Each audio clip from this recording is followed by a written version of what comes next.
बिस्मिल्लाहिर्रहमानिर्रहीम। सबसे पहले तो मैं इसका आगाज़ करूँगा कि बिस्मिल्लाहिर्रहमानिर्रहीम। सबसे पहले तो जो हमारे उस्ताद हज़रत मुफ्ती अब्दुर्रहीम साहब ने पैगाम दिया है, मैं उसी को रिपीट करूँगा। देखें, इंडिया और पाकिस्तान की आवाम का मसला नहीं है। इंडिया में हिंदू हैं, सिख हैं, ईसाई हैं, मुस्लिम्स हैं।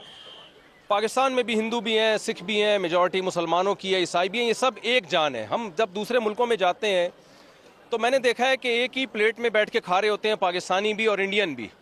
कोई फ़र्क नहीं है इंडियन पाकिस्तानियों में। कल्चर सेम है, ज़बान सेम है। वो उस उर्दू को वो हिंदी कह देते हैं और हम हिंदी को उर्दू कह देते हैं। तो कोई फ़र्क नहीं है। ना इंडिया से हमारी दुश्मनी है, ना इंडिया की पाकिस्तान से दुश्मनी है। ये एक गवर्नमेंट है मोदी, जिसने दिमाग ख़राब किया हुआ है, जिसका अपनी खोपड़ी आउट हुई हुई है और सारी दुनिया को वो बदअमनी में डाल रहा है।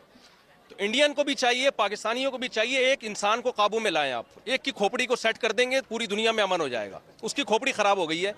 पहलगाम में उसने खुद वो किया है जो कुछ किया है। पहलगाम में जो कुछ हुआ है, बेगुनाह लोग मारे गए, हम उसकी भरपूर मजम्मत करते हैं। इस्लाम तो मैदान जंग में बूढ़ों और बच्चों को कत्ल करने की इजाज़त नहीं देता, वो सयाहों को कत्ल करने की कहाँ से इजाज़त देगा।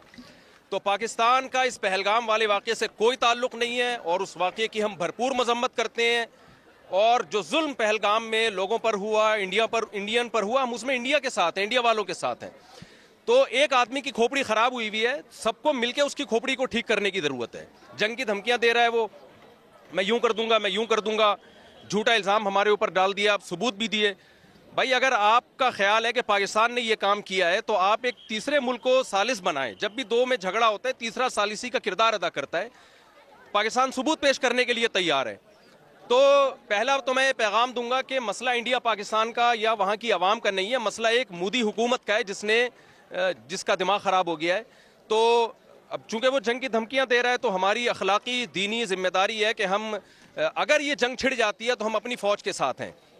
मैं कराची से सफ़र करके आया हूँ और सिर्फ बड़ा मकसद हमारा यही था कि जो है हम जाएँ वाघा बॉर्डर पे और वहाँ जाके हम दुनिया को ये पैगाम दें कि हम सब अल्हम्दुलिल्लाह इस मौके पे तमाम सियासी इख्तलाफात भुला के, अगर जंग छिड़ जाती है तो हम फ़ौज के साथ हैं। और हमारे नबी सल्लल्लाहु अलैहि वसल्लम की ये तालीमात हैं, सही हदीस है, ला ततमन्नौ लिक़ाअल अदु फ़इज़ा लक़ीतुम फ़स्बिरु वअलमू अन्नल जन्नत तहत ज़िलालिस सुयूफ़।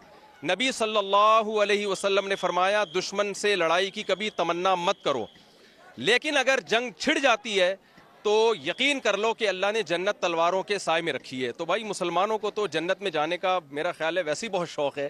तो ये तो शॉर्टकट रास्ता होगा हमारे लिए। अल जिहादु मुख्तसरु तरीक़िल जन्ना, नबी सल्लल्लाहु अलैहि वसल्लम ने फरमाया, जिहाद जन्नत में जाने का मुख्तसर तरीन शॉर्टकट रास्ता है। तो हम जंग की तमन्ना नहीं रखते, लेकिन अगर मोदी को शौक़ है लड़ने का तो आज़मा ले। तो इंशाअल्लाह हम पूरा मुल्क हमारा फ़ौज के साथ है और मुँह तोड़ जवाब देंगे इंशाअल्लाह। जज़ाकल्लाह।